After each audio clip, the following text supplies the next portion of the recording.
I'm Dr. Becky Kennedy. I'm a clinical psychologist, I'm a mom of 3, and I am the founder of the online parenting platform called Good Inside.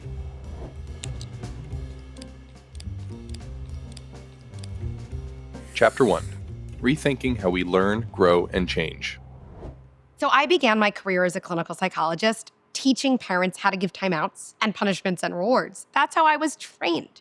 And so there were all these moments in my private practice.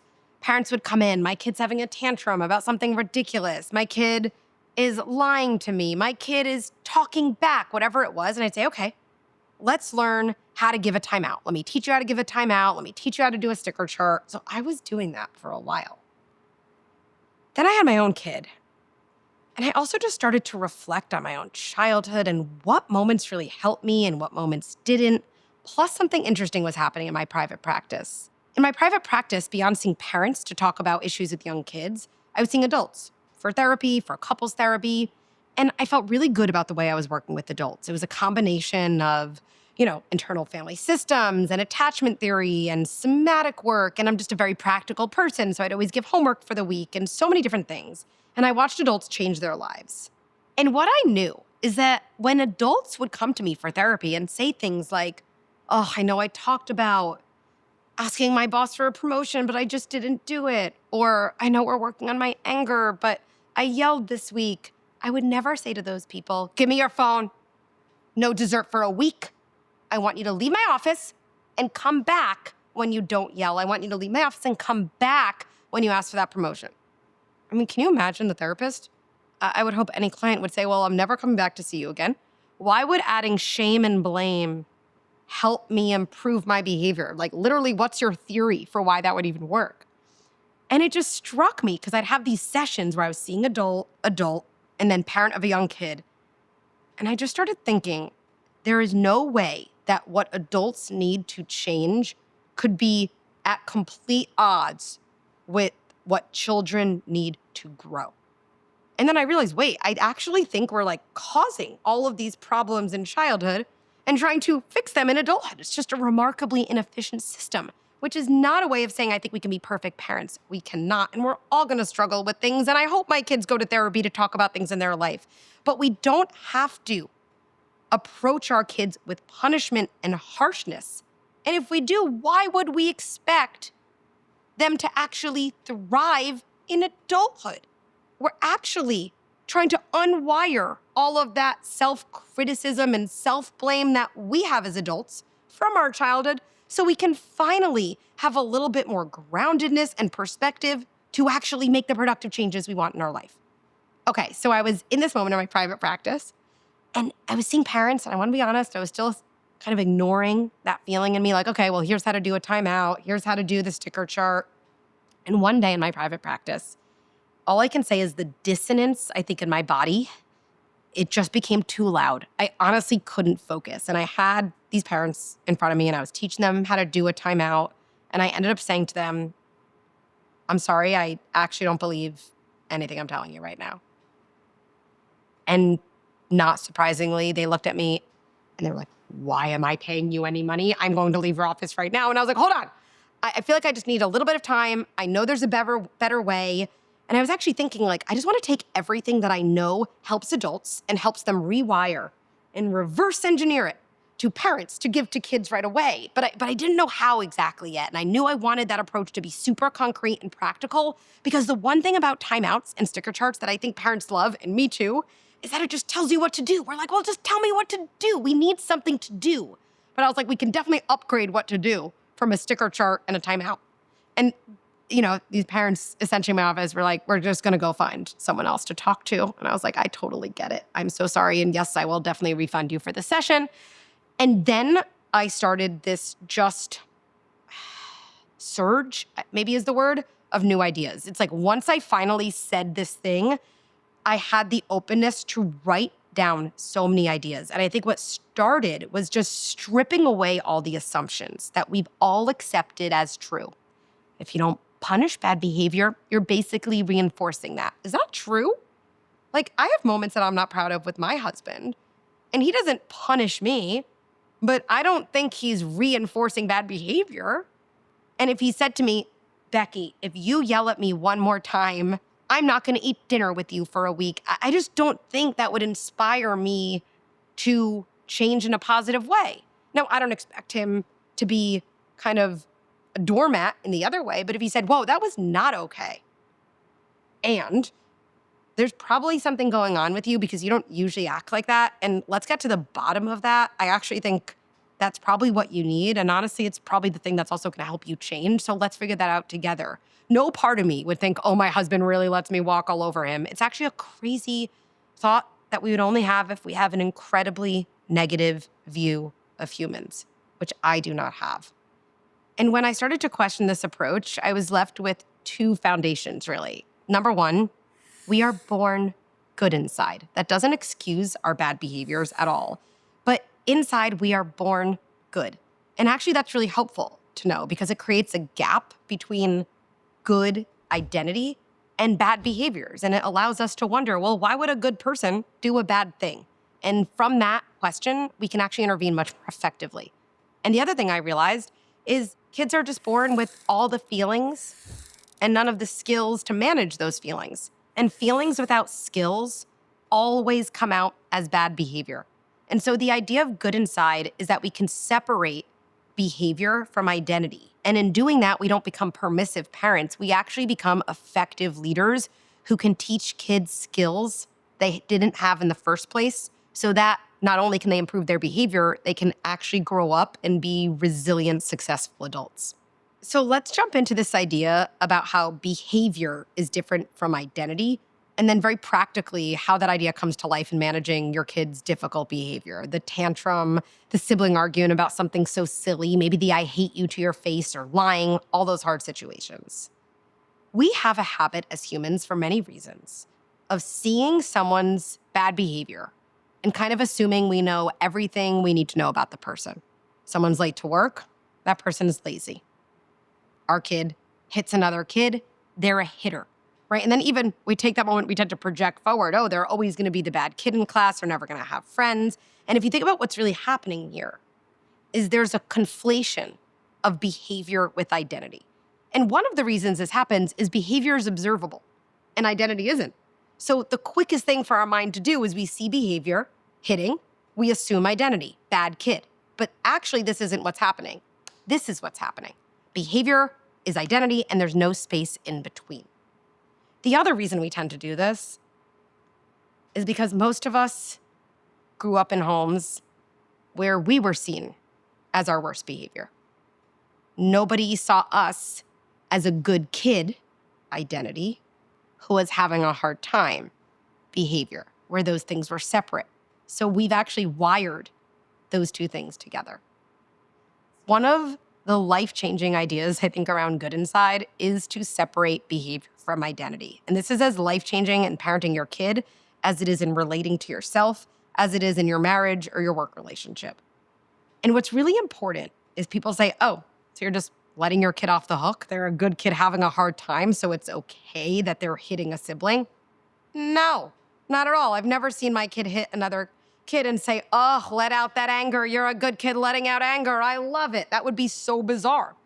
Seeing my kid as a good kid having a hard time allows me to intervene more like a coach than someone who's just delivering punishment. That's really important because when you realize, hold on a second, I have a good kid having a hard time. In the moment, I'm going to swoop in. I might even say, whoa, I'm not going to let you hit your brother. I'm going to pick my kid up and carry them to the side. And I might, if I'm on my game, even say, you're a good kid having a hard time, and I'm going to help you through it.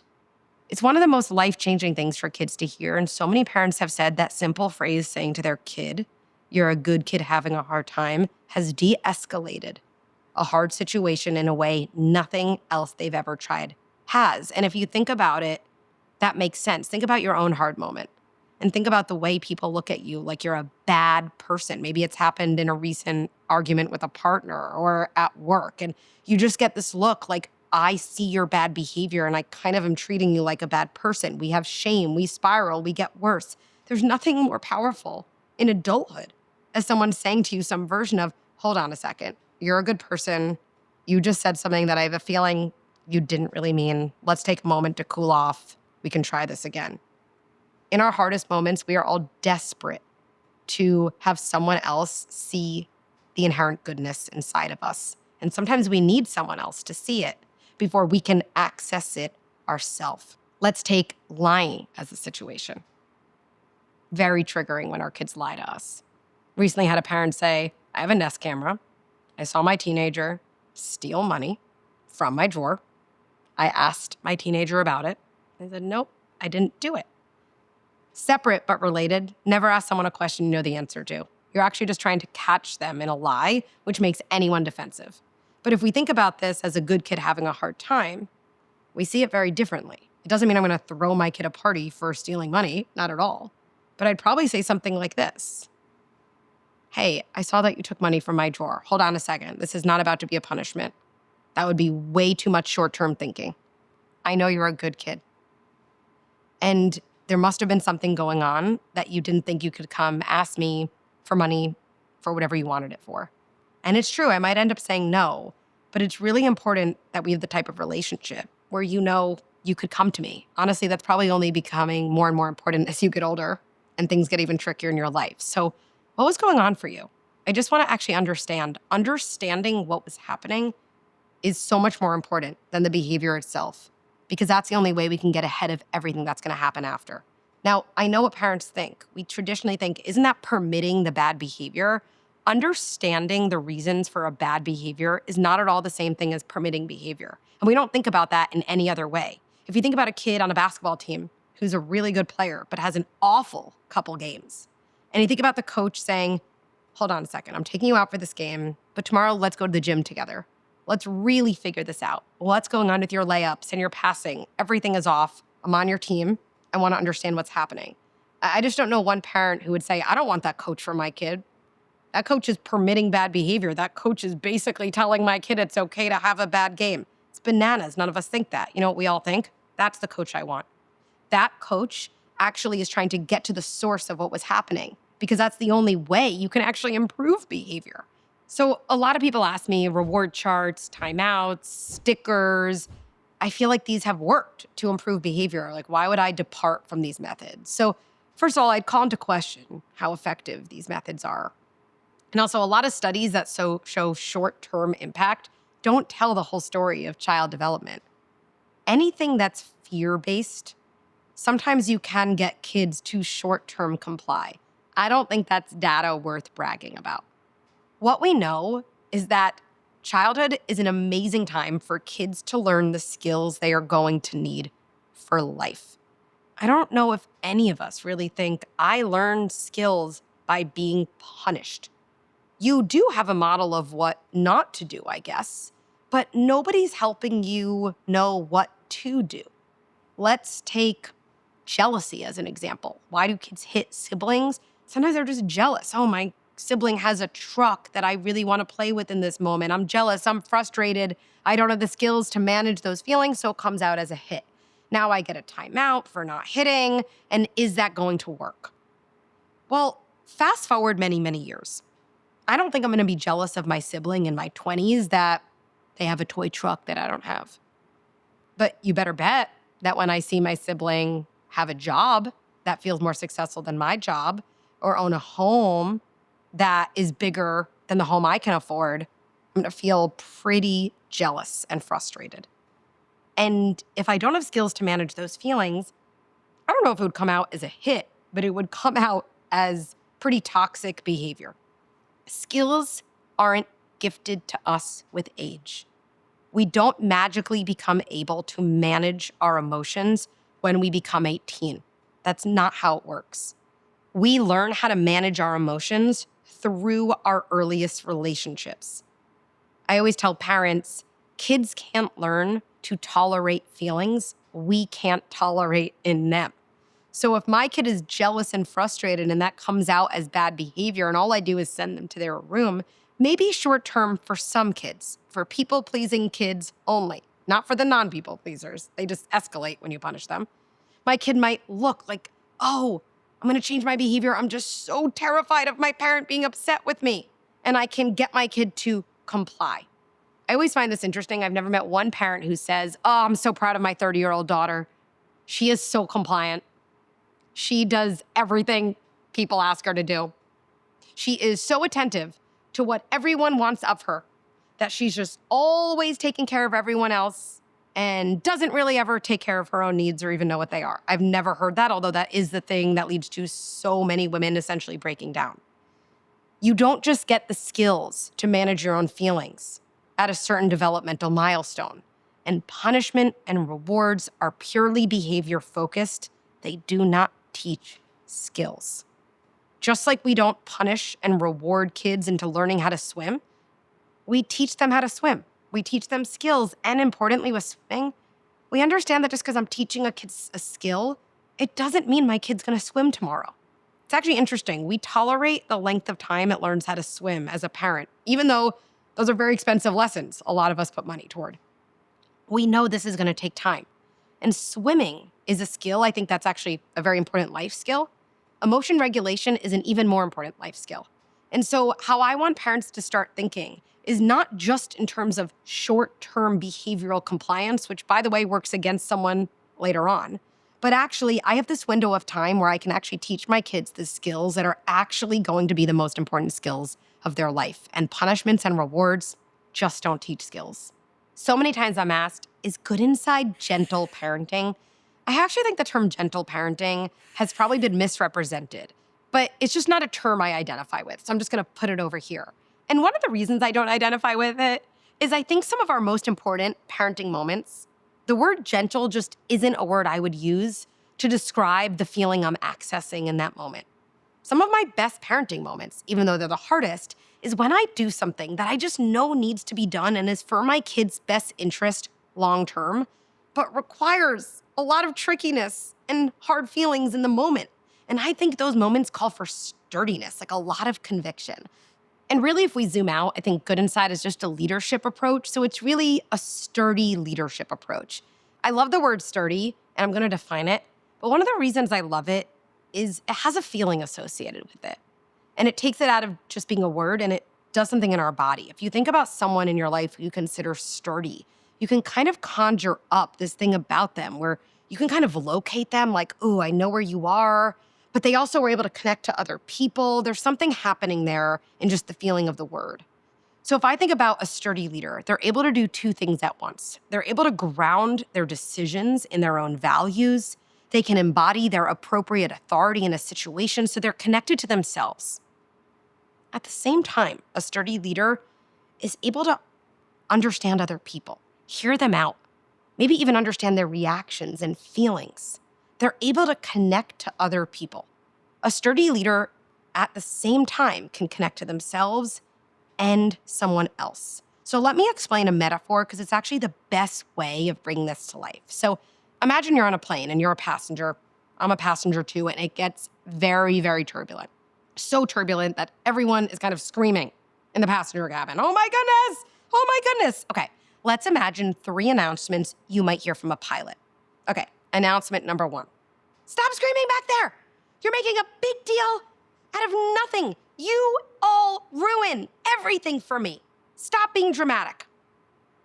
Now, I think we all know that wouldn't really make me feel better. First of all, I'm wondering, is the pilot missing the intense turbulence? And is the pilot so threatened by my being nervous that it kind of throws them off? Eesh. That's kind of like when we say to our kids when they're melting down about not having ice cream for breakfast, you're so dramatic, you're making a big deal out of nothing. We kind of really lean with invalidation. I'm not able to connect to the other person and see that their reality is real for them, even if it's not real for me. Okay, that's not the announcement we want. Here's pilot 2, also not the announcement we want. Oh no, turbulence, I'm opening up the cockpit doors. If anyone back there kind of knows what to do, please come in. Now, if you're like me, you're not even scared of the turbulence anymore. You're just terrified that this person is your pilot. So what's happening there? The pilot loses themselves. In the first kind of situation, they lose connection to someone else. In the second, they lose connection to themselves. They see your feelings almost as contagious. You're nervous, that means I'm nervous. And we're in this exact same situation together. That's kind of when we say to our kid who's melting down over breakfast, fine, have ice cream for breakfast. Just stop tantruming. And importantly, I'm not making that decision because I actually think I want to give my kid ice cream for breakfast, which could be my decision. I'm doing it because I really, really hate seeing my kid upset and their feelings kind of come into my body, and I just want that feeling for me to stop. Okay, let's get to the third pilot, because I think this is the pilot we all want. Hey, I hear you screaming back there. I get it, you're nervous because it's so turbulent. That's okay. Scream away, do your thing. I know what I'm doing. I've been through this before. And I'm going to stop this announcement now and go back to doing my job, and I know I'm going to get us to our destination shortly. Interestingly, the turbulence could stay the exact same, maybe even get a little worse, but suddenly I have a deep breath of relief. Why? Two things that sturdy leaders do. They see your emotional reality as real, and they care about it, while they are not overwhelmed by it themselves. That means they actually have a boundary between you and them. I can empathize with your feeling precisely because I'm not taking on the feeling myself. I can see that you believe you're in this storm, and at the same time, I can see calm and hope and safety on the other side. I can do both of those things at once. That's kind of when we say to our kid who's melting down about wanting ice cream for breakfast, I get it, you really want ice cream. Oh, I would want that too. You wish you could have ice cream. And ice cream's not an option, sweetie. It's okay if you're upset. We're gonna figure this out. And when you want, let me know something else you could have for breakfast. I can see my kid's emotional reality, but I'm not taken over by it. And I have this sturdiness in the middle of the storm. And that's exactly the type of leadership our kids are looking for from us. Chapter 2, Understanding Our Own Factory Settings. So attachment theory really influences a lot of how I talk about day-to-day moments in parenting. Attachment theory was popularized by John Bowlby and Mary Ainsworth a very long time ago. And really the foundation of attachment theory is the idea that the nature of the relationship we form with our kid in their earliest years is something that impacts them for the rest of their life. Connection for kids is the key to their survival. It's really an evolutionary force. Attachment is the key evolutionary force for kids because for a very, very long time, more than almost any other animal species, a human child truly can't survive on their own. Yes, they need food, shelter, water, but they get that from their parent. And so kids are always looking, what allows me to stay connected to my parents? What parts of me are lovable and understandable? And what parts of me kind of exist in aloneness? And those parts that exist in aloneness become very dangerous, right? And often then have to get acted out. They're really learning with us, who am I? What feelings am I allowed to have? What can I expect from people around me when we're going through hard situations? Is it okay to be mad at someone I love? Is it okay to mess up in a relationship? Do I have a pathway to recover? Or is that something that seems almost unrecoverable? What parts of me get love and connection? And what parts of me are kind of met with, we don't do that in this family, and I kind of have to learn, ooh, danger, put them away. And I take those lessons from my parent because in a way, my parent is my world. And I start to generalize them as I get older to the world.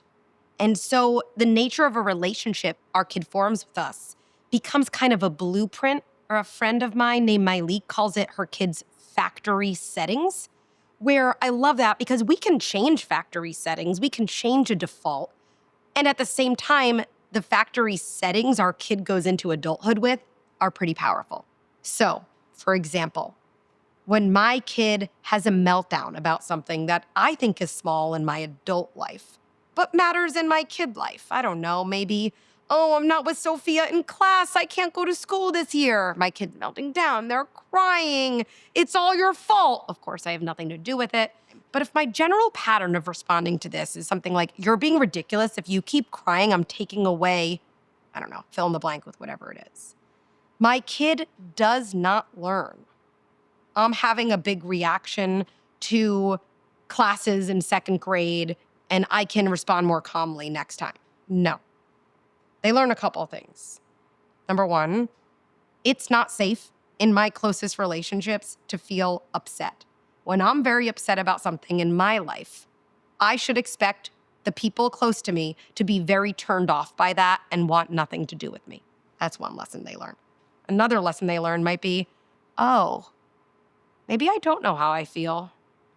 My parent did always tell me I overreacted to things, so I guess other people have a better sense of how I feel than I do. Now, if we just take those two lessons and we fast forward, this might sound obvious, but I always think about it. We have the same body today as we had our childhood. It's a collection of all of the memories. And our body likes to generalize. Just like you learn to look both ways before you cross the street early on, you could be in a totally different environment in adulthood. And if someone said, you don't have to look both ways here, you can just cross the road, cars won't hurt you, your body literally wouldn't allow you to do that because it took an early lesson around safety and has generalized. It's true, I've never been to Tokyo, but I'm gonna assume the same thing is true as it's always been. I'm gonna look both ways to keep me safe.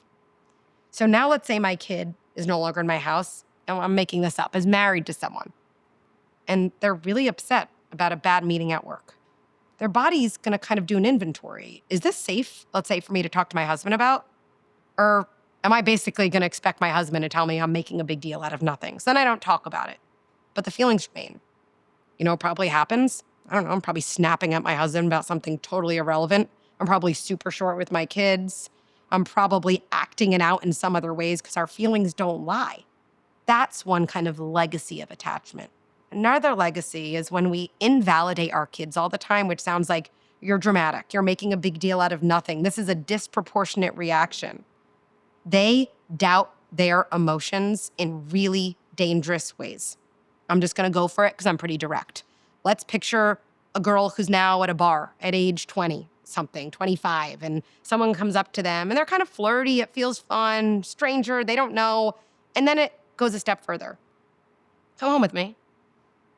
And that girl, let's say, initially has a feeling in her body like, ooh, I don't know about this. Well, what's the attachment lessons that she might have learned early on in totally different situations, but the same circuits? Other people do tend to know how I should feel better than I do. And then she hears, come on, don't make such a big deal out of it. It's just gonna be fun. It's true, I do tend to make a big deal out of nothing. And I know it's so easy to say, that is crazy. That has nothing to do with freaking out about classes. In our body, in the inventory that happens around, do I trust my emotions? Do I listen to what's happening? Is something that's a big deal to me. Even if it's not a big deal to someone else, can I go with my gut, or do I use someone else's reaction as a barometer of what I should do? Those are absolutely the same situations inside of our body. Attachment theory is this idea that our earliest relationships form the blueprint for our later relationships. But internal family systems is basically the idea that inside our bodies, we have many, many parts of us. So if you put that together, you could also say the way we develop parts when we're young will also play out in our adult relationships when we're older. And what internal family systems posits, which is so powerful, is that all of our different parts came from an adaptive place. They were all trying to figure out in our earliest years, what do I need to do to survive and adapt in my family of origin? So for example, let's say anger was not something you could safely express toward your parent. The truth is, anger is a powerful emotion. So when we're young, we tend not to say to our parent, I'm angry at you. We tend to say, I hate you, right? Or you're the worst dad in the world. You don't do anything for me. Even maybe after our parent just took us to an amusement park, right? Now, when that feeling comes out, if we were met with some type of danger, right? Go to your room. You don't say something like that to me. No, insert punishment here for a week, or maybe worse, maybe we were hit. Then what does my body as a kid have to learn? I actually don't learn. I should have expressed my anger in a better way. I actually learn anger is not a safe emotion. If I just didn't feel angry, I would have been a lot safer in my home. Now, from an internal family systems perspective, how do we stop anger? It's kind of hard. It's a natural emotion. I developed a new part. It would actually be called, and it's so beautiful, a protector part that's trying to protect me from feeling that anger. It's trying to really help me stay safe. Now, the protector part might have to use some extreme methods. It might need to say to me, you're a horrible, ungrateful person. No one else would feel this way. And I know that sounds mean. Dr. Becky, that doesn't sound adaptive, but anger is pretty powerful. And if it was so scary to express anger in your home, your body actually figured out how to develop a part that was equally as powerful to shut it down. Now let's fast forward 20 years, 40 years. I think we know, even theoretically, we all get angry at the people we love. That happens. But just like attachment theory teaches us, what happens in our adult relationships becomes a lot of reactivation of our earliest lessons. So let's say you start to feel angry toward your partner. But then there's this protector part that's talking to you the same way as when you were 8. It doesn't know that it's 2025 or whatever year it is now. It still thinks it's, 1980. So it says to you, don't be angry. Do not appreciate your partner. Something's wrong with you. So you shut down anger. You shut down anger because of this protector part that used to protect you. Maybe isn't protecting you anymore, but it thinks it's protecting you. And then we all know what happens. We shut it down, and then there's a moment, oh boy, it comes out with such explosiveness. Not because anything's wrong with us, but because we didn't kind of let out the steam earlier. Now, when I talk about this with people say, okay, so we just gotta get rid of the protector parts, right? Well, we don't. Because from an internal family systems perspective, that part developed for a reason. We actually have to start by thanking that part. Thank you for all the years you kept me safe. You are right. You were doing a really important job. Expressing anger was not safe. And nobody helped me learn to express anger. And nobody gave me a runway as a young kid to know, well, of course, Becky's not going to express anger well. She's only 5. That was not the case. And so you were so crafty for so long in figuring out some way of shutting anger down. Now I'm here to tell you I'm not 5 anymore. I'm in a different situation. And I'm going to ask you for some moments to kind of step back a little bit so I can practice expressing my anger in healthy ways, even to people I love. And over time, you might get a little worried, but we're kind of going to figure this out together. And that would be kind of an IFS-based intervention where we're learning to connect to our parts, understand their original function, have compassion, and in doing that, they stop having such hold on us. And so this IFS perspective has really influenced how I think about development, how I help parents, but also some of my favorite interventions to actually teach parents to do with children is IFS-based and inspired. If we can help our kids learn to kind of recognize their parts early, that's one of the most adaptive things that leads to resilience later on. So all the time in adulthood, we are faced with these things that we become curious about. Oh, well, is that one of the reasons I tend to act this way? Let's talk about attachment. Whenever I feel really upset, even maybe at my partner, I tend to pull away. I kind of push them away. If I start to learn, if I do that, at some point in my life, was that adaptive? Might have been adaptive in my earliest years to have learned when I'm feeling big feelings, your best bet, it's not ideal, but your best bet is to pull away. That is your first moment of immense power going forward in your adult life. We can't change things before we understand things. We always say that at Good Inside. We have to understand before we intervene. And understanding doesn't change things on its own, but it's a necessary first step. So you might reflect, hold on a second. This style that I even play out with my husband, with my kid, with someone at work, yeah, there's stuff going on in the present moment, but also it might be some type of reactivation or early pattern from the past. Then the next step, I think, is, can I learn about it? The thing that stops us from learning about it is we feel like there's so much shame. I encourage people to kind of take this realization or curiosity and almost like put it on a shelf and look at it. That's interesting. I wonder what else I could know about that. I think I'm going to learn about you. I think I'm going to take this book. There's so many books about attachment.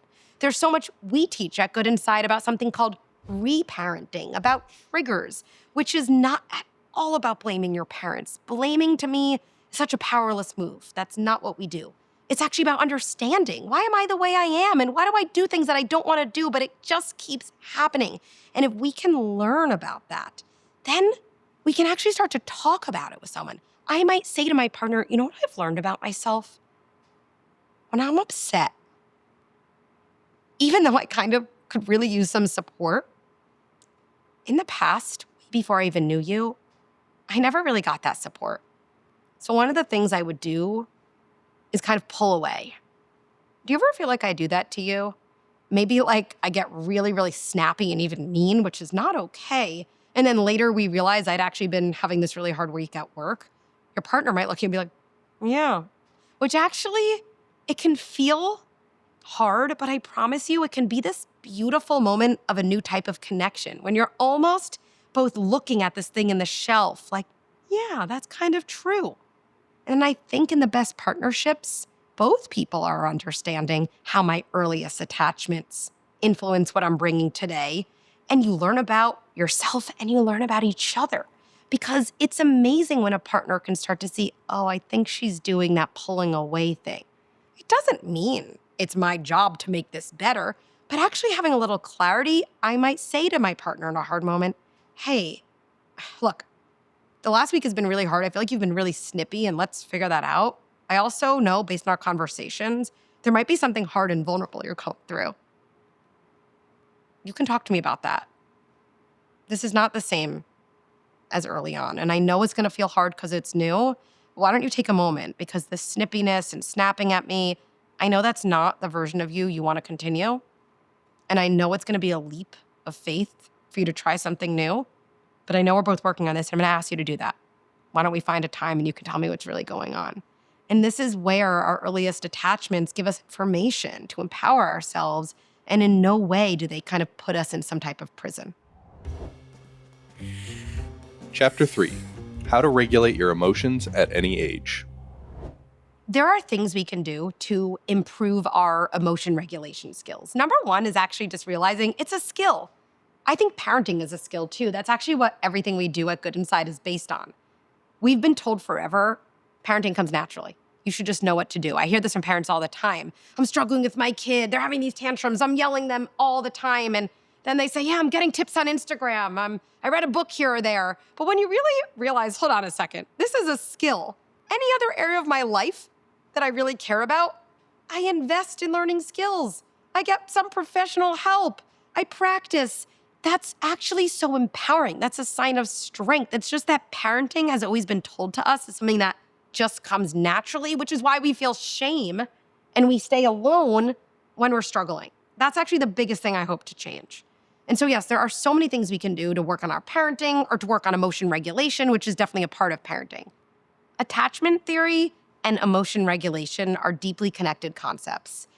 Kids are born with all of the emotions and none of the skills to manage those emotions.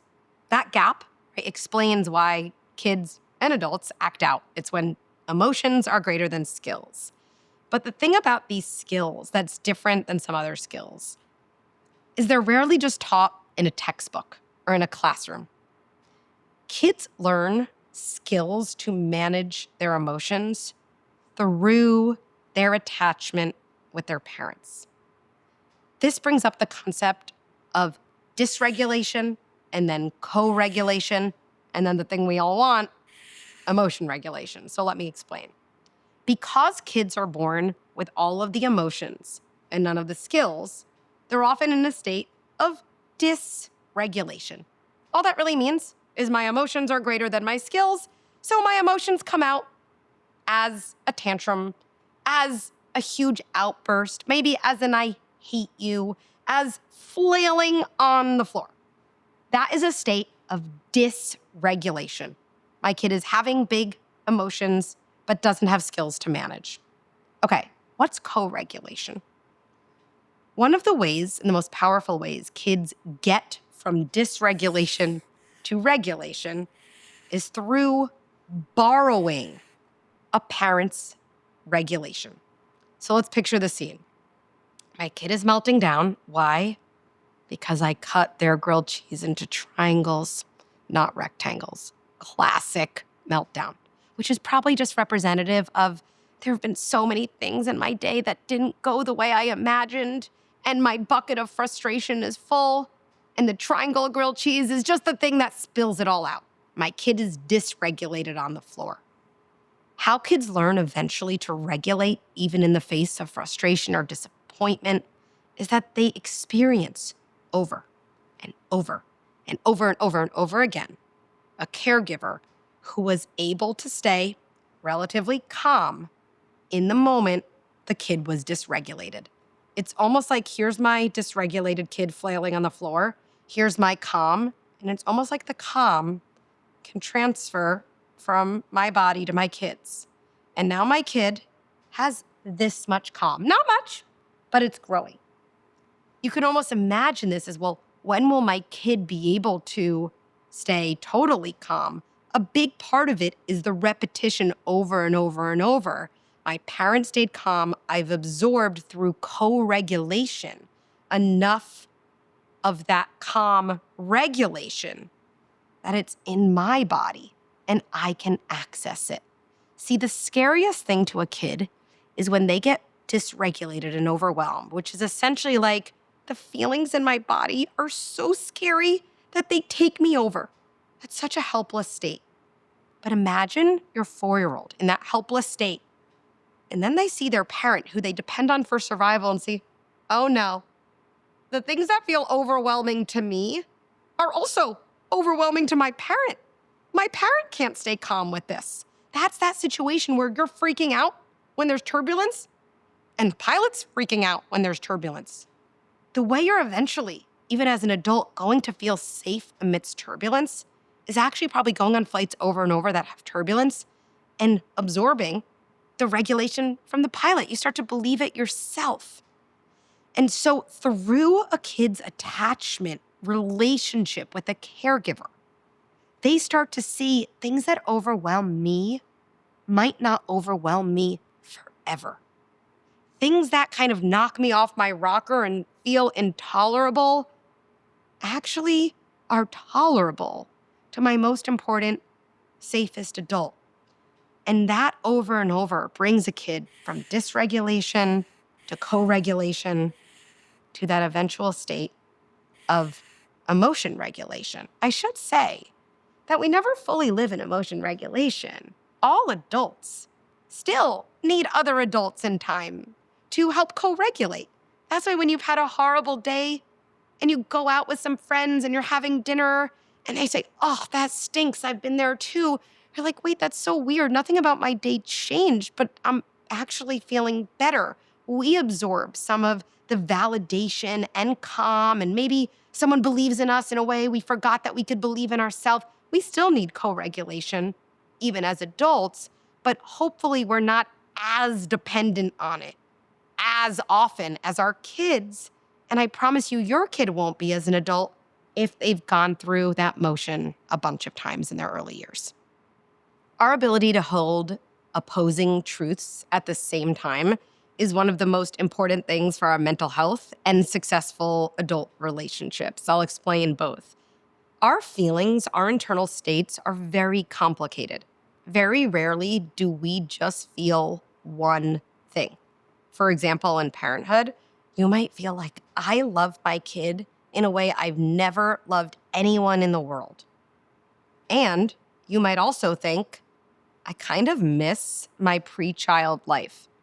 If we're forced to reconcile those two thoughts as if only one of them can be true, when I have the thought of, oh my goodness, I miss my pre-child life, I start telling myself a story. I'm a horrible person. What kind of parent would say that? I had to do so much to get pregnant. I'm a monster. Good parents don't think that way. You can imagine the negative downward spiral from there. As if having that thought means I don't love the heck out of my kid. When we can say to ourselves, and this is kind of a good inside catchphrase, wait, two things are true. I love my kid more than I've loved anyone or anything in the world. And there are moments when I miss my pre-child life. I don't have to reconcile those two things. I can just say they're both true. I have a type of internal peace. Now, being able to hold two seemingly oppositional truths is also critical for any successful relationship, meaning my relationship with my kid, my relationship with my husband, my relationship with my colleague. People see things differently.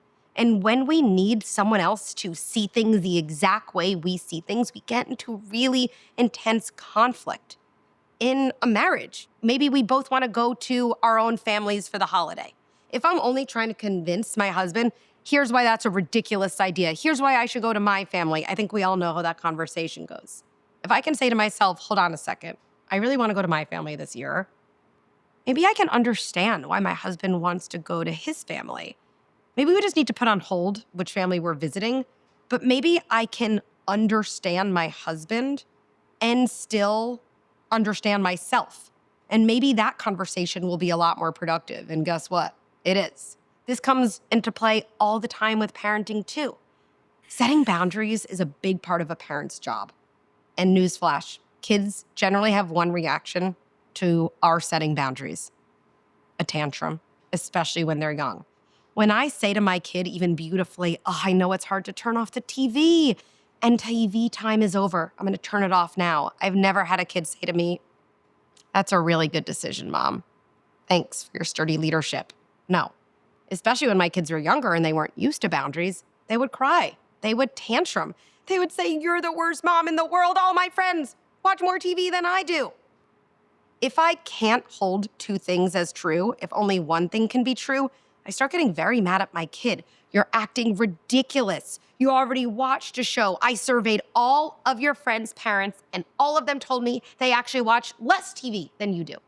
Explosion. If I can hold two things are true, I'd say to myself, hold on. My job is to set boundaries. My kid's job is actually to kind of feel their feelings so they can learn to deal with them. I'm allowed to make the decision to turn off the TV. My kid is allowed to be upset about it. My decision doesn't dictate my kid's feelings, and my kid's feelings definitely don't dictate my decision. I can make a decision, my kid can be upset. Two things are true. Boundaries are one of the most important things to understand. I think for any relationship, a parenting relationship, a work relationship, partnership, definitely in your relationship with in-laws, you have to understand boundaries. And there's something I hear all the time, right, in passing. My mother-in-law doesn't respect my boundaries. My son doesn't respect my boundaries. And whenever I hear this phrase, someone doesn't respect my boundaries, if I'm honest, what I think is, I don't think this person has a correct definition of boundaries. So let me share my definition of boundaries, and then we'll go through why it's so important and why boundaries actually help us connect to other people, as opposed to boundaries getting in the way of connection, which is what a lot of us think. Boundaries are what we tell someone we will do, and they require the other person to do nothing. So there's like a two-part checklist, and I love this. It's very practical. The next time you think you're setting a boundary, you can check in with both parts. Boundaries are something we tell someone we will do, and they require the other person to do nothing. Okay, so I think I set a boundary. Did I tell someone what I will do? And does the success of my boundary require the other person to do nothing?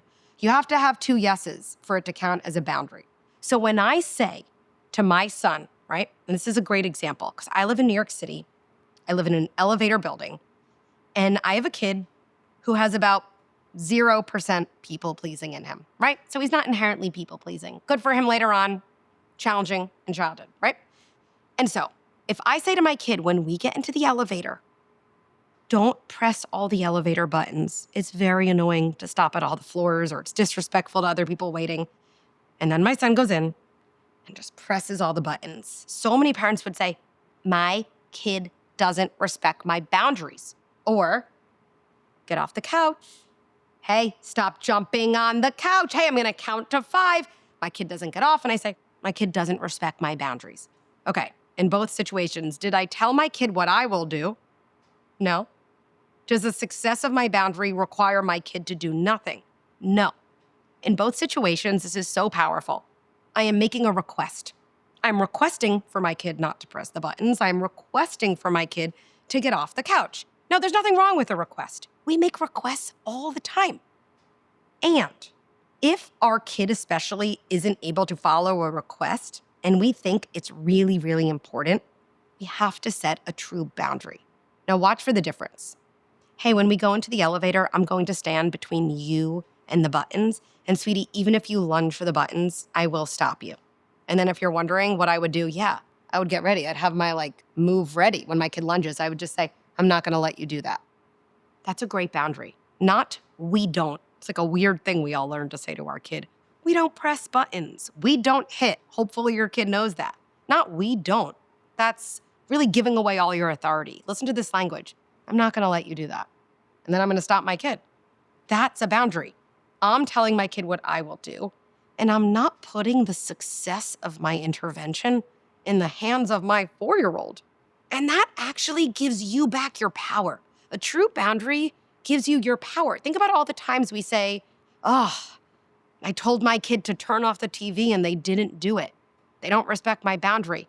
Why am I giving my 6-year-old my power? And then in doing that, I actually lose connection. Because you know what happens in that TV example or the couch example? My kid doesn't get off the couch, they don't turn off the TV, and I end up yelling at them, which really diminishes connection.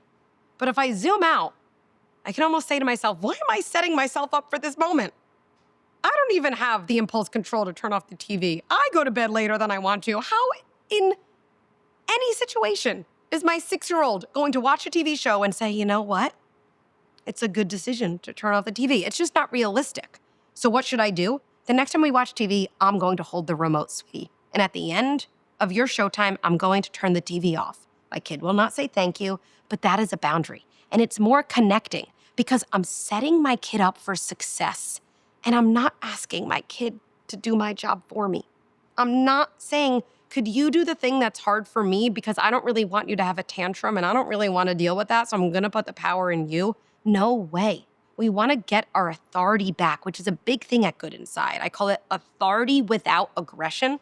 It's a rare form of authority we haven't seen a lot of models of, but it's authority without aggression. I'm the decision maker.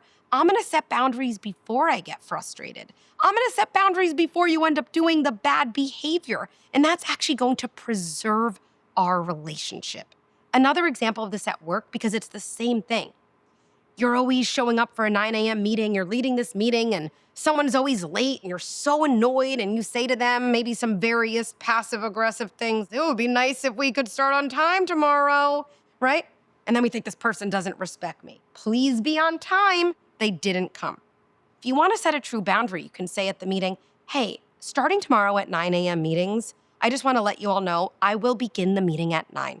I won't end up repeating things. If you end up being late to the meeting, I know we're all trying our best. Some mornings are like that.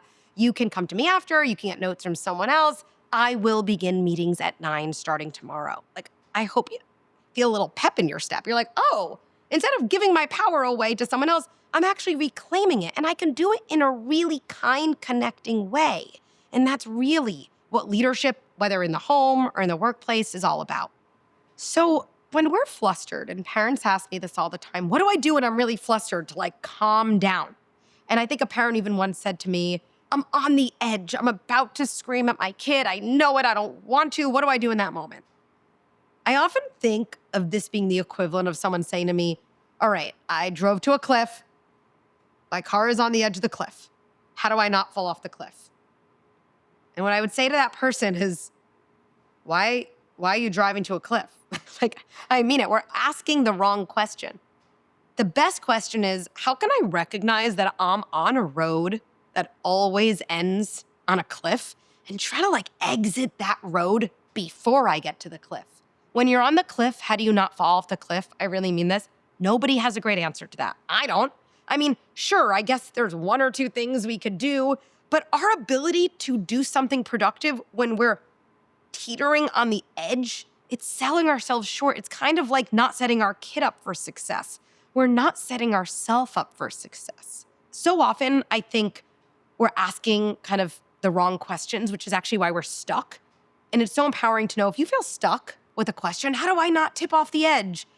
It's so empowering to say to yourself, wait, maybe it's not that I don't know the answer to this question. Maybe I just need to ask a different question. And the question here is, how do I start recognizing that I'm getting overwhelmed? How do I start recognizing what's happening in my nervous system before I'm at a 10 out of 10? How do I recognize I'm getting overstimulated so I can kind of empty some of that sensory bucket before I get to the point that I'm full, at which point anybody would explode? And I love this question because it's much more hopeful. Number one is we have to realize anger is a healthy emotion.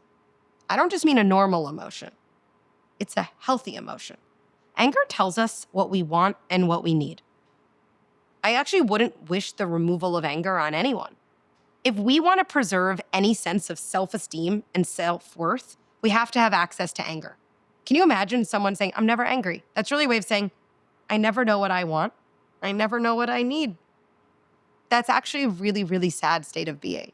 Actually having access to anger means you still have access to self-worth, the belief that you do kind of deserve to want and need things. Now, why is anger so hard to manage? It goes back to attachment and internal family systems and our earliest years. Anger is one of the hardest emotions to develop skills for because it's so powerful. But the issue wasn't anger itself. The issue is most of us weren't taught skills to effectively manage anger, and we weren't given a long enough kind of runway to learn how to do that. Instead, we were sent to our rooms, which ironically only makes us more angry without having skills. Pretty counterproductive. In adulthood, a big part of reparenting, and this is some of my favorite work to do with parents, can do maybe a little preview of it here, is to start to reclaim access to healthy anger. Here's an example, and most people wouldn't think about it as anger.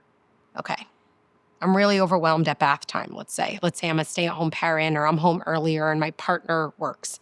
Every night I think, wish I had more help, right? You feel a little angry. If you're able to recognize anger, hi anger, well, that makes sense. Anger tells me what I want and need. What do I want? I want some help. I need some support. Okay, I'm allowing myself to feel anger. And maybe then, because I've done that process, I'm able to, and this takes practice and skills, which I love to teach parents, speak directly. Not this. This is what we do too often. It would be nice if you were home for bath time at some point. No. Hey, I feel overwhelmed around doing bath time by myself. And I really, really need more support. Can you let me know 2 nights this week that you can be home by 5:25 p.m.? I really mean it.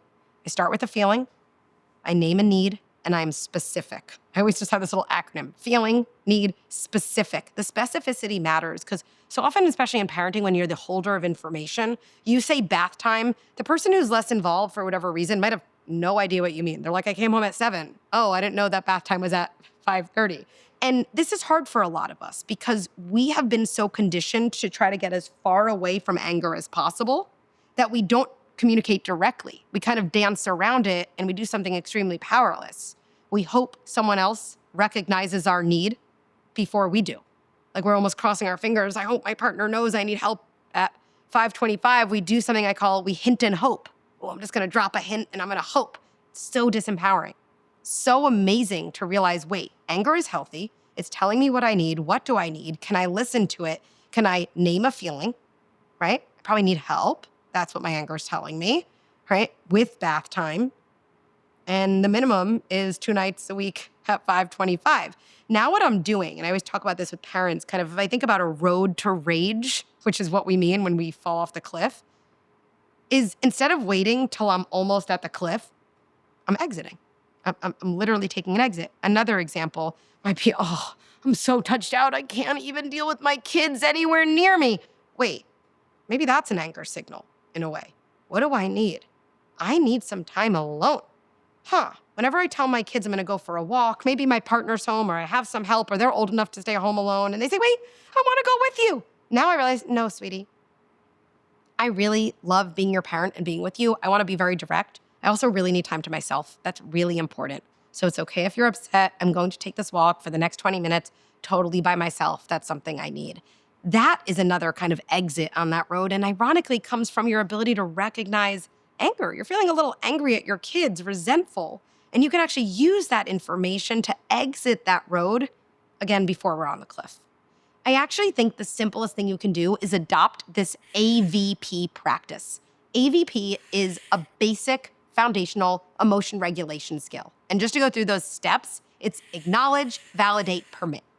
I'm not going to be able to regulate my feelings of anxiety or jealousy if I'm not able to say, I think I'm feeling anxious. Oh, there's that jealous feeling.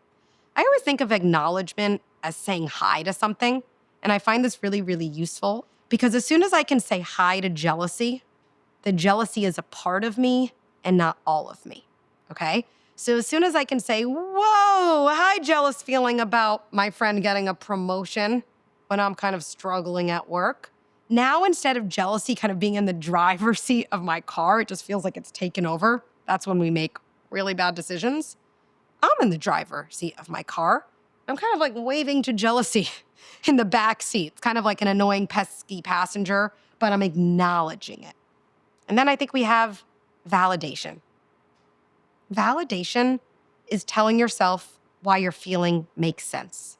That doesn't have anything to do with saying your behavior about the feeling makes sense. It might make perfect sense that you're feeling jealous. That doesn't mean you should send a nasty text message to your friends about your friend who got the good job promotion. Not okay. But you have to be able to say to yourself, oh, well, I've been really working hard at work and I haven't gotten the promotion I thought I was going to get, so it makes sense that I'm jealous. Validation does not mean I agree with how you feel. When I say to my kid, oh, I get it, you wish you could stay up later. No part of me thinks it's a good idea for them to stay up later. They have a bedtime because I think it's the right bedtime. But validation is so important because it's kind of saying to someone else, I see your emotions as real for you, which is really no skin off my back. I'm not saying it's real for me. I'm not even saying I would feel like that if I were in your position. It's interesting. The only reason we can't validate someone else is because we are in a one thing is true mentality. We are only thinking, well, I don't feel that way. Well, I wouldn't feel that way. Well, I didn't feel that way when I was that age. That could all be true. But we have to hold two things are true. I don't feel that way. I wouldn't have felt that way. My child is feeling that way. At our core as humans, we are all just looking to feel believed. And the reason that's so important is because our feelings are both so powerful and completely invisible. See, when a kid falls and skins their knee and is bleeding, and they're crying in pain, there's something very useful about seeing the blood or the cut. They're like, I thought that was painful. Oh, look at that. It's real. Blood. I'm right. Feelings are so confusing because every adult knows when you feel something intensely, it is just such a powerful sensation in your body. But there's no blood to prove it. There's no blood test. There's nothing external that is a sign that what you're feeling is real. And so as humans, when someone sees an invisible feeling that's taking over our body as real, it's like the ultimate sigh of relief. It's like, I'm not so crazy after all. This thing that I feel is real. Yeah, this is a real thing. Now, the reason validation also is something we want to do for our kids, knowing that it doesn't mean we agree, is our kids can't learn to manage a feeling in their body if they don't get the message that the feeling is real. That's a precondition. So people say to me, but I don't want my kid to think it's just okay to freak out like this about going to bed, so I'm not going to validate the feeling. I said, whoa, let's take the long game here. Ironically, if you want your kid, when they're older, to not freak out about going to bed, you actually do want to validate their feelings. That's step one. It's hard not to make your own decision. Oh, it stinks to have someone else pick your bedtime. Even just, you're really upset that you have to go to bed right now. I believe you. Now, the same thing is true for self-regulation in adulthood. Validating your own feelings doesn't mean this feeling is going to be true forever. It doesn't mean this feeling means you have to act in a certain way. It's just kind of a way of saying to the sensations in your body, you're real. I believe you. And I promise you, what that does to kind of cool down the intensity is remarkable. You can almost think about your feelings as like this annoying friend who's just trying to get your attention and you're like, stop it, go away. I wish this friend wasn't at this party.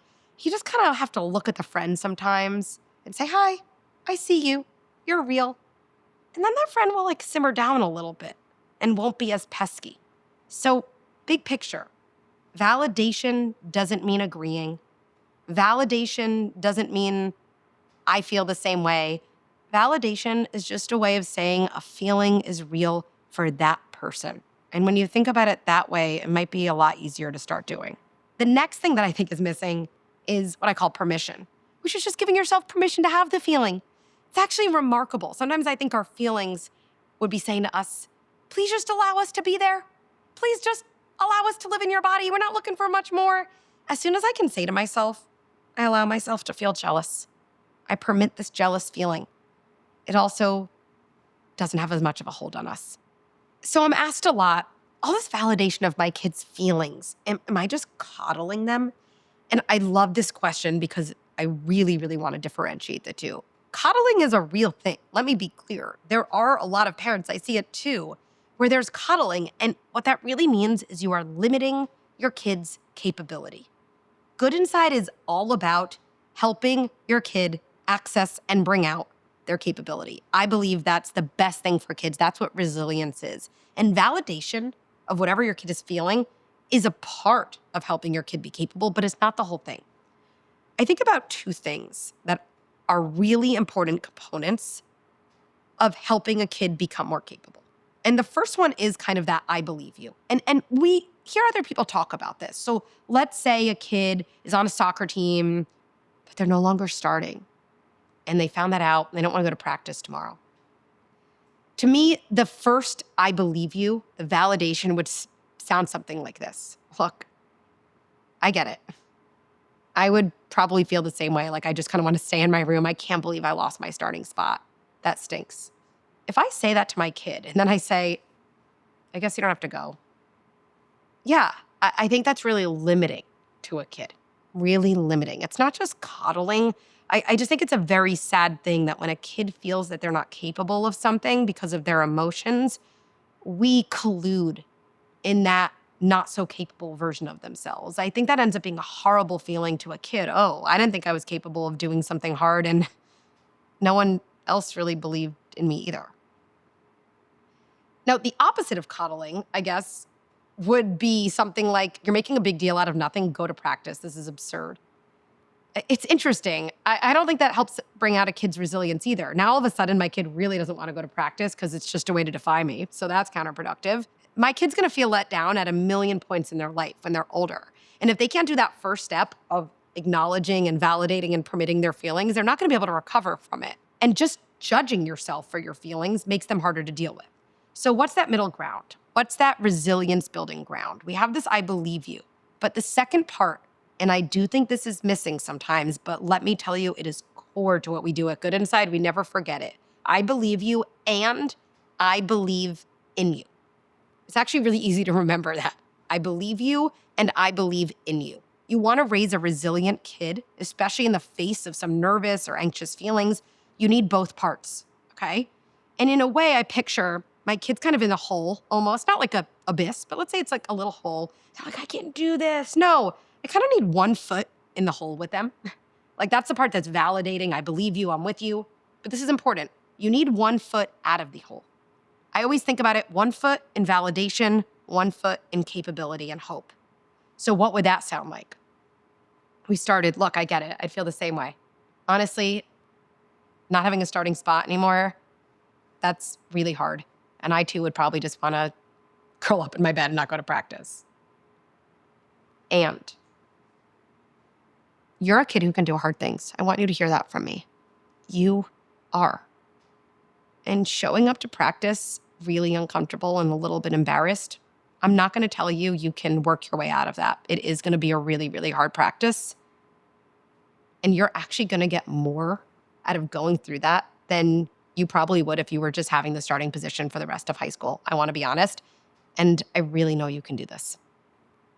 That's not coddling. Now, parents get very specific. So do you make them go to practice? There's so many dynamics in a family. No parent is usually that successful making their 16-year-old do anything. But This also has to do with the way you've related to them until that point and whether you kind of have enough of what I call connection capital built up with them for that intervention to really be helpful.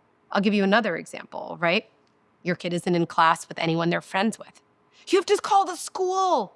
You have to switch me so I'm with Molly and Priya, whatever their friends' names are. Look, sweetie, I remember when I was your age and I found out I wasn't in first grade with my best friends. That stinks. That doesn't just stink like this or this. It's like big time. And you're a kid who's going to get through this. I'm not going to call the school. Sometimes we don't get our friends in our class. And actually, you're going to feel more confident at the end of this year having gotten through that, probably having made some new friends. But either way, just seeing that you can get through disappointment. So I'm not going to call the school. I'm not going to switch your class. But I will remind you every day how capable you are. And I'll also understand that you're sad and we're going to get through this together. That is resilience building. Because when you get older and something's really hard, you have to do that first step. This stinks. I got fired from my job. And then if you also hear that second voice, and I'm going to get through this. I feel overwhelmed with kind of sadness and shame. But I also know there's some other version of me who's going to get to the other side. I can't even really see her right now, but I know she's there. That combination of those two, ooh, chef's kiss, that's resilience. I think a lot about how screens, both our relationship with screens as parents and our kids' relationships with screens, are affecting emotion regulation. I think the core thing I think about is our relationship with frustration is dramatically changing so quickly because of the ease and, frankly, the quick dopamine hits that screens give us all the time. So let's start with children, but then I'll talk about parents because I think that's the part that's often left out of the conversation. Our kids, because of technology, there's just a lot more ease built into their everyday life. Whether it's I just get to sit on an iPad and basically go like this, bing, bing, bing, bing, bing, basically nothing, effortless, and dopamine and enjoyment and excitement and reward just come to me. It's kind of the opposite of all the circuitry we would want kids to build in terms of what will be adaptive later on. Like even think about your kid at 5 learning to read or in their first job taking on a hard project. You want them to have a circuit that kind of says, I have to put in a lot of effort and a lot of work, by the way, a lot of time, a lot of struggle, a lot of intentionality, and then one day in the future, I will have a reward. Reward comes later after a lot of hard work is basically the opposite of I do basically no hard work and get reward right away. So it makes sense that our kids have less what I call frustration tolerance. There is less tolerance for frustration, which is essentially the space between wanting and having, because the space between wanting and having for children and technology has been collapsed. I often think even just about watching a movie. I was fortunate to grow up in a family where we had a Blockbuster membership, okay? So I think about, I really want to watch a movie. Okay, let me go talk to my parents and see when they can take me to Blockbuster. Okay, maybe that's a day or two. Now let's go on the drive to Blockbuster. This is already 48 hours where I'm like, I really want to watch this movie, really want to watch Troop Beverly Hills, whatever it is. We finally get to Blockbuster. I go and you're winding through the aisles and then you see the image. And sometimes, as most of us remember, is you look behind and you're like, oh man, they're out. They don't even have that movie. Or maybe they do, but it took such a long time between wanting and imagining and having. If we think about the time a child right now has between wanting to watch a show and having a show, it's essentially no time. It's almost like magic. Like if I want something, it magically appears in front of me in that moment. And I think too often we're not thinking about how does this show up in school? How does this show up in a kid's ability to learn to read? Now, there's definitely learning dynamics around reading, right? There's phonics. Certainly some kids are dyslexic or have attention struggles. But for a lot of kids who struggle, it's one of the first things around age 5 that they actually have to wait and work and not succeed at right away. And you know what? With reading, nobody is just delivering to you right away the ability to read. And so if that circuit in a kid's body, work, try, stick with it, don't get it. Keep trying. Hear that voice that says, I can't do it. Take a deep breath, take a break, come back, keep going. And the best it gets is, I don't know, you can read a part of a word, but not even the whole word at the end of that lesson. If that circuit has not been developed in other parts of a kid's life by the time they learn to read, it's no wonder the kid looks like they're essentially having a meltdown and can't attend to it, because it is a totally new task and completely at odds with all the reward circuitry they've come to expect in their 5-year-old life. Okay, now the part that I think we often neglect and is so important is what our relationship with screens in adulthood has done in terms of the dynamics around parenting. So we kind of know our kids are less tolerant of frustration, which actually does mean they probably do have more bad behavior because their expectations are so different than ours were. But now in adulthood, I know, and I can just speak for myself, I'm on my phone a lot. I've gotten used to this world where I don't have to go to Blockbuster. I want to watch a movie, I'm gonna watch that movie. I even think about an ingredient I might wanna have for tonight's meal. I can go bing, bing, bing, and the thing is delivered to my house. So much more ease, so much more immediate gratification, so much more dopamine, so much less frustration, so much convenience, and so much less inconvenience in our adult life. I think one of the most important things to know about raising young kids is actually that it's massively inconvenient when it's done well. Your kid will have a tantrum when you go to the grocery store. And you're like, well, I guess I'm not getting groceries. I'm gonna have to pick my kid up and carry them out. You're a good kid, having a hard time, whatever I say, put them in the car, work through it. So inconvenient. I'm home for 10 minutes after work and my kid is screaming. I get it, inconvenient. If you think about what phones have done to our tolerance of the day-to-day inconveniences of parenting, it's dramatic. I think one of the reasons we kind of can get into this bad cycle, our kids are less tolerant of frustration, in part because of technology and their expectations of too much immediate gratification, more bad behavior. We are less tolerant of our kids' bad behavior because of our relationship with our screens, which means instead of tolerating it, oh, we're gonna work through this together, where it's like, fine, take an iPad. Fine, have the ice cream. Fine, let me change my rule. I just wanna make this go away. And we're in this horrible cycle. We're less tolerant, they're less tolerant, more bad behavior, more shutting down and avoidance, more bad behavior, off in a bad direction. And it's one of the reasons why helping adults and kids increase what I call frustration tolerance. Like my work around frustration tolerance, it's hand in hand with resilience. There's nothing more important in this day and age than teaching your kid frustration tolerance, which also means, we have to increase our own frustration tolerance to help our kids do the same. When we think about our kids' bad behavior, like my kid doesn't wait, they interrupt me all the time. Well, our kids have less waiting built into their lives. They do, they're not waiting for a movie. They're watching 5 minutes of a movie, maybe just a show, and they're like, nope, don't like this, next, next, next, next, next. And so we actually have to make sure with our kids. Like I've actually said to my kid, I'm gonna teach you waiting. It's a thing, it's a thing, it's still real. I'm gonna make sure we learn it. And it is one of these reasons on the margin, right? I live in Manhattan and I might think, oh, I'm gonna jump in a cab. You know what? I'm gonna carve out more time and I'm gonna go wait for the bus. Not just because it saves money, which I like, but because my kid actually needs more moments than I did based on my childhood to wait, to literally learn how to wait and practice doing that. Chapter 4, Rupture, Repair, and Deeply Feeling Kids. Rupture is a moment in a relationship when there's a disconnection, when trust is broken, when something felt scary, but really when two people who are in a close relationship have disconnection. Rupture between a parent and a kid could look like you as a parent yell at your kid. You snap, you say you're a spoiled brat, you use a scary tone. Why don't you ever listen to me? That's the rupture moment. I think we all know them, and we all have them. That's really important. No parent is perfect and avoids rupture. Rupture is part of every even loving relationship. Repair is when you reconnect following a rupture. And that often involves taking responsibility for your part, acknowledging what it might have been like for the other person, and talking about what you want to do differently the next time.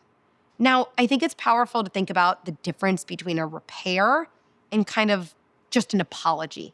So many times, an apology doesn't feel good to you because it actually looks to shut a conversation down. Something like this: I'm sorry I yelled, okay? I'm sorry I yelled, we're all right? I'm sorry I yelled, you forgive me, right? It's either something I'm looking to get from someone, we're okay, right?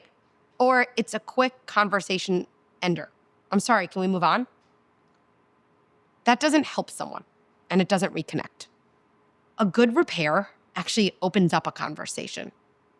So the steps might be: I name what happened, I take responsibility, maybe I acknowledge what it might have been like for someone, and I talk about what I might do differently the next time.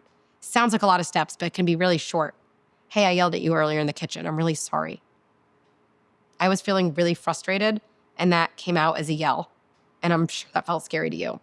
I'm going to work on staying calmer, even when I'm frustrated. You can also shorten that. Just something simple like, I'm sorry I yelled at you earlier in the kitchen. That wasn't okay. What I'm doing there is I'm going back to that moment of rupture, and I'm taking responsibility for my part. I'm also, in the nature of how I'm communicating, not just looking to move on. I might even add, after, if you want to talk to me about it, I'm open. If you want to tell me how that felt for you, you can. If there's some way that we could have handled it differently, I'm open to hearing that. And what I'm really doing then is, instead of that rupture moment being this disconnection, I know that happened. I'm not perfect. I'm a human, not a robot. But what I can control is the after. I can go back and offer a very different experience that kind of surrounds the rupture moment. And that actually really changes the way even the original rupture gets remembered in our relationship. We know that memory is not only remembering the original event, but remembering every other time you've remembered that event. So if you think about the event as, I don't know, a circle or a pebble in between, yes, that starts out a memory. But whether I then say, even with a hard memory, and then I talked about it with my mom, and then I had a guidance counselor at school who helped me understand it in a new way. Now all of a sudden I have these layers around that pebble, and the memory the next time I talk about it isn't simply the thing in the center. It's all of the other things around it, which speaks to the immense power of repair and why I do think about repair as being similar to being a parent magician. So here's what I mean. I've yelled at my kids. I still yell at my kids. I think that's so important. I say always, I never want to be on a pedestal. Okay, my kids don't have Dr. Becky as a mom. They have Becky, and I'm doing my best. And I try to yell less, and I try to repair a lot more. I think that's as good as it gets for everyone. So let's say there's a moment, and I talked about this in my repair TED Talk. This happened where it was one of those days, really stressful day, and my son complained about dinner. It was something like, chicken again, disgusting. And I had labored over cooking dinner, and I wasn't terribly happy with it either, but it was just the accumulation of too much, and I yelled. I think I called him a spoiled brat, or you don't appreciate me. My tone was scary. And in that moment, if I'm honest, kind of mom, the mom I love and need, my sturdy leader, became scary mom. And so he ended up in his room, and I'm in the kitchen. And at first, yes, the spiral starts. I'm a horrible parent, right? Because I've collapsed my own behavior and my identity. I've taken this moment and I've judged myself. I was able to ground myself. And I think the real secret about repair is you have to repair with yourself first. I'm a good parent who was having a hard time. That moment didn't define me, over and over. And then I ended up going to my kid. But before I tell you what I said, I want to talk about why repair changes memory. This event already happened. My kid has this memory of this moment. My mom yelled at me when I had a kind of mild complaint about dinner. Okay. But if I know memory is not just the event, it's every other time I remembered the event. What that means is when I go repair, hey, I just screamed at you in the kitchen. That wasn't okay. I'm sure that felt scary, and I'm really sorry. My son's memory will forever change. Now there's not just this, oh my goodness, I got yelled at. There's, I got yelled at, and wow, my mom came and took responsibility for what she did and sat with me on my bed, and I wasn't alone, and we reconnected. when you repair with your kid, and it doesn't just have to be in the moment. Sometimes the magic of it, I think, happens almost when we repair for something longer ago. People say, is it too late to repair? No. You can always say to your kid, even something general. There were a lot of times when you were younger, when you were having a hard time, I just sent you to your room and took away things you liked. And I'm just thinking, I've learned something new recently, and I look back on that, and I am sure that felt really bad and unfair to you. And I understand that. And I'm sorry. And I want to do things a little differently. I'm not going to be perfect, but I want to do things differently from now on. Now, to be clear, very few kids get that and say, that was a really meaningful relational experience, Dad. Thank you. That has never happened. Okay. Your kid might look like, what? Okay. Can I have pretzels? That doesn't mean it doesn't matter. You actually are changing your kid's memory, because the memory of what happened, even if they're not thinking about it all the time up here, it already is stored in their body. We can't change that, and that's okay, but we can layer on top of it. And too many times we focus so much on the event instead of the power we have after the event. Oh, yelling messed up my kid. Now, I don't like the term messed up my kid. It's too final, but if I use that language, I'd say to a parent, yelling's not messing up your kid. Not repairing after yelling, that's what's messing up your kid. But that's good news, because you can still repair. So let's learn that skill and start to do it. One of the things that was happening in my private practice as I was developing these ideas is I was seeing so many parents for parenting work. And there were a subset of parents who were telling me, my kid has these huge tantrums, Dr. Becky, it's not what you've ever seen before. Animalistic, hissing, growling, scratching me. I've seen other kids, they don't have tantrums like this, and my kid takes longer to calm down, and they blame me for things I never did. Why did you trip me? And I'm thinking, you just tripped on the sidewalk. Like, sorry if you're embarrassed, but I wasn't even touching you. All these things. And then they'd say to me this, and I'm doing the things you told me to do, but your strategies are making things worse. Okay. I'm ashamed to say this, but I feel like leading with the truth is important. My first thought in these sessions was often, I just don't think you're doing it right. Like, I don't know if you're doing it the way I would do it, but like, okay, I love a problem and I love to be creative. And so how about we try this? Or how about we try this? And then we started to make a lot of progress. And I didn't quite understand exactly why, but started to catch on with this kind of subset of like very, very intense emotional kids who would kind of push parents away in the moment they kind of needed parents the most, this kind of unproductive dance. Then I had my second kid. I was like, oh, okay, I understand all of these parents, because I know I'm saying things and doing things the exact same way I was at my first. But when I validate my kids' feelings, oh, you're so sad, this is what I get in response, stop talking to me. And a part of me is like, wait, this is supposed to help. This helped other kid.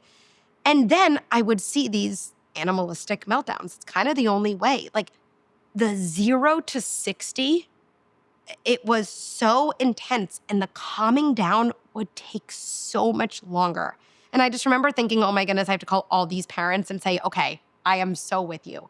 And so I had this kid in my house, and then I was seeing so many of these families, because I think once I started to develop this other approach and we had all this success, like all these referrals came in, and I really saw that there's this group of kids, I call them deeply feeling kids, who really are kind of operating differently in the world. And I think the core thing I realized about them is these are kids who are more porous to the world. And if you think about what that means, if you think about the pores on your skin and each one being bigger, that would profoundly impact your experience in the world. More would actually come in from your environment, which means you would get overwhelmed more easily or more quickly, right? And also in the moments when it all came out, because you were more porous, more would come out. It would be almost violent and intense, and their tantrums and meltdowns and protests really are more intense, and parents need to know you're not making it up. The other thing I realized about these kids is, unlike non-DFKs, when non-deeply feeling kids are vulnerable, they trip and fall, they feel sad because you're leaving and someone else has to put them to bed, they really take in comfort. They don't get calm right away, but they want to be comforted. Deeply feeling kids, and this is so important, when they feel vulnerable, they simultaneously feel shame. And shame makes feelings explosive, which is why when deeply feeling kids trip or mispronounce a word, or even when they internally just feel like, I'm gonna miss my dad when he's on a business trip, because they feel things so intensely and they're so acutely aware of their intense emotions, they start to think, I'm a really intensely feeling person and I get overwhelmed so easily and I so need the adults around me, but the things that overwhelm me, I'm worried are gonna overwhelm them. And so I can't really ask them for help because then I'm gonna kind of lose the very person that I need. And you can imagine this is such a conflictual existence. And if people are thinking, you think that's what's happening for my 3-year-old? 100%. And so when they miss you, when they're embarrassed, they explode with anger and kind of push people away. These are the kids when they're having these massive tantrums and they are so out of control. They yell, get out of my room. But you're kind of thinking like, really? Like you're not really in a good place to make that decision. And then sometimes we take the bait and we leave and we say, fine, I'm just trying to help. And as soon as we close the door, essentially what a DFK thinks is, see, I knew it. I really am as bad and overwhelming to others and toxic and too much as I worried I was. And they're off to the races in a bad way. I have come to be obsessed with these kids. I think they are the most misunderstood kids. And unfortunately, I have to say, even in the clinical world, too often these kids are labeled as oppositional, defiant, and parents are told, every parent who ever has done our whole Deeply Feeling Kid program tells me, yeah, I've always told, you're not being harsh enough. You're not being consistent enough with timeouts. All that does, especially for DFKs, is confirm their biggest fear. I am too much, too bad for others, and only makes them even more vulnerable to all the bad behavior we're looking to shift away from. Now, this doesn't mean those kids need a party when they're exploding. No.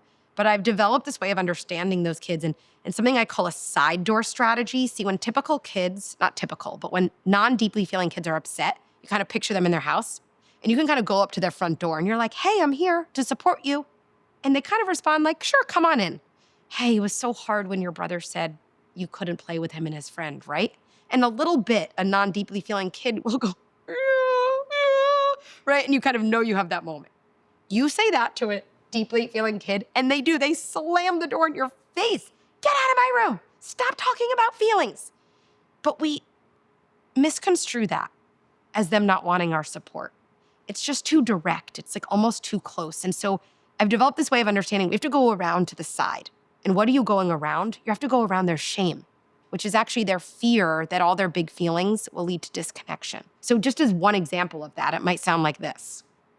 Look, I'm gonna say something, and I don't know if it's true. It probably won't be. But if I say something and you agree with it, give me a thumbs up. If you kind of agree but kind of think it's wrong, give me a thumb to the side. And if I say something that's totally wrong, give me a thumbs down. Now, pro tip, when you do this for a DFK, and you know you have a DFK when this hits, first say something that they're gonna reject. Why?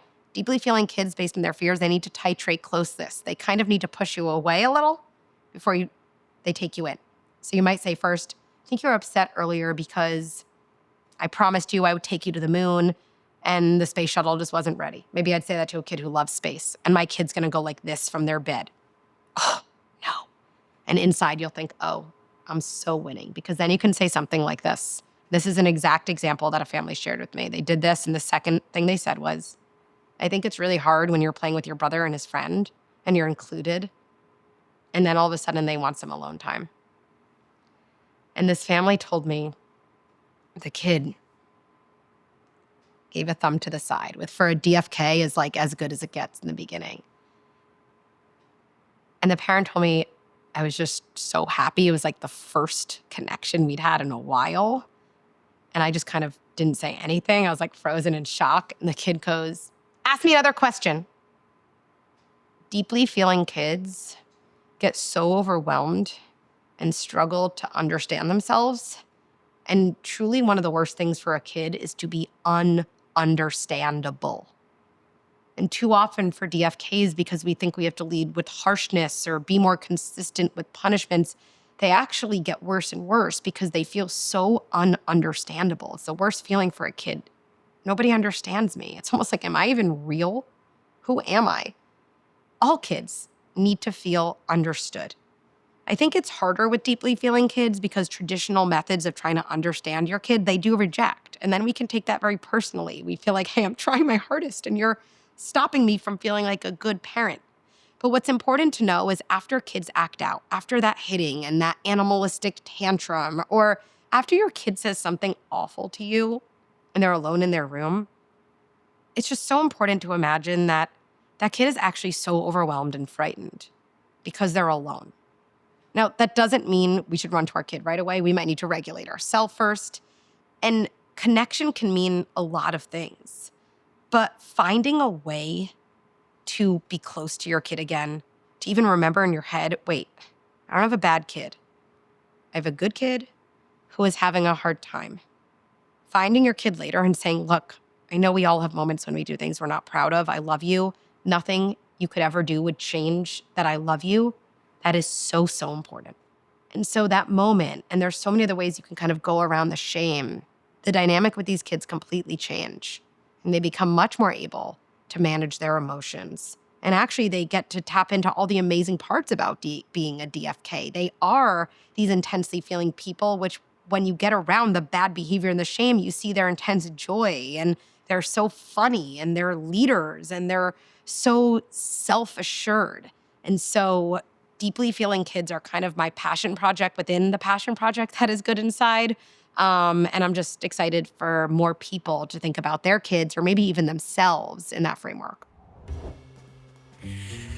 Chapter 5, 4 Habits That Build Emotional Strength.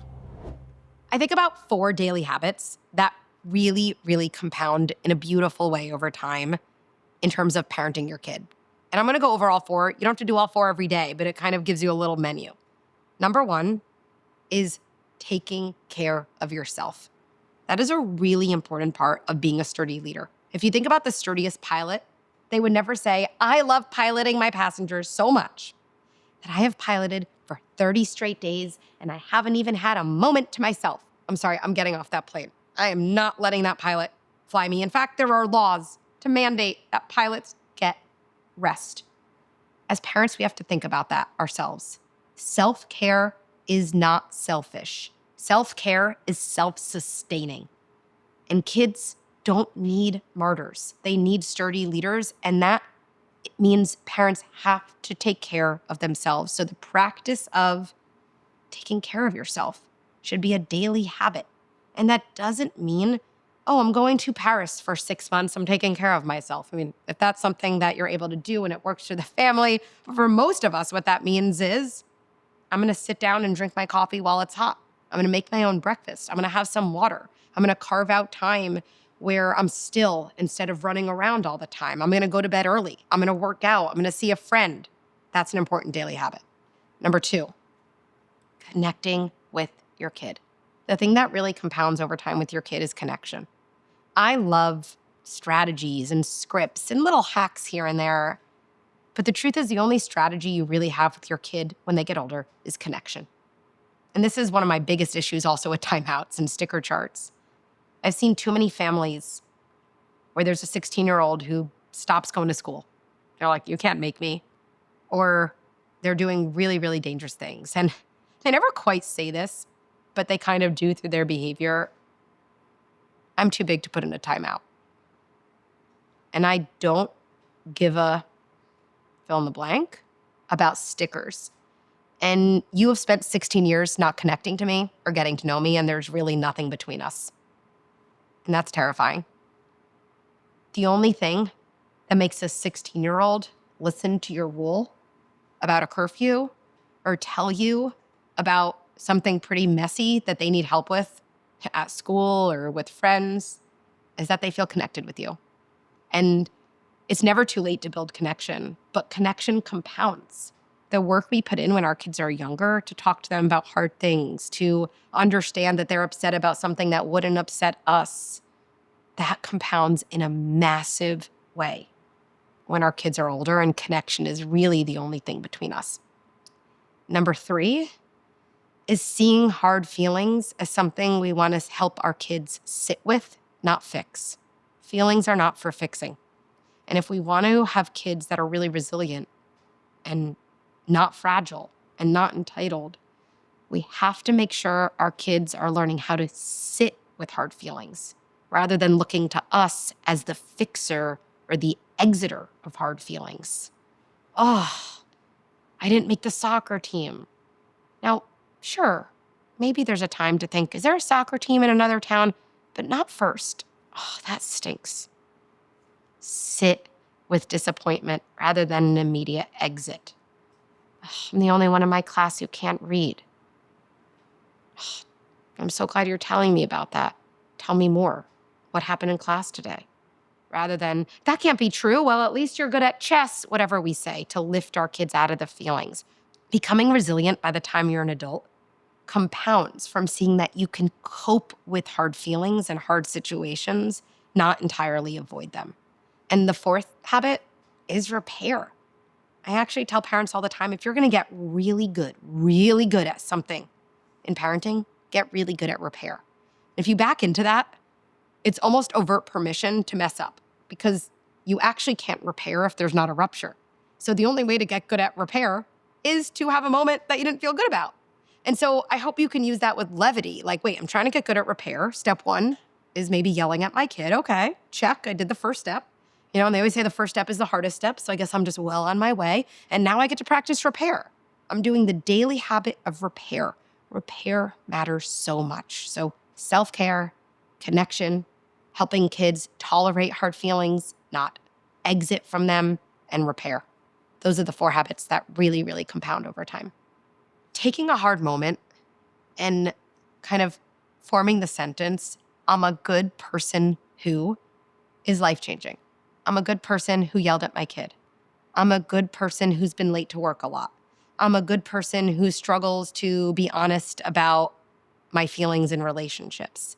So often, our hardest moments come because we just judge ourselves. Again, we collapse behavior and identity. And a quick little cheat to separate identity and behavior is actually just to have the sentence starter, I'm a good person who. That establishes to yourself, right, I'm good inside. And that in of itself is kind of healing. And then you can name the behavior that you want to get curious about, that you want to build skills around. And I promise you that sentence structure sets you up for so much more positive change as opposed to this always self-critical, self-blaming, negative to self cycle a lot of us can tend to be in.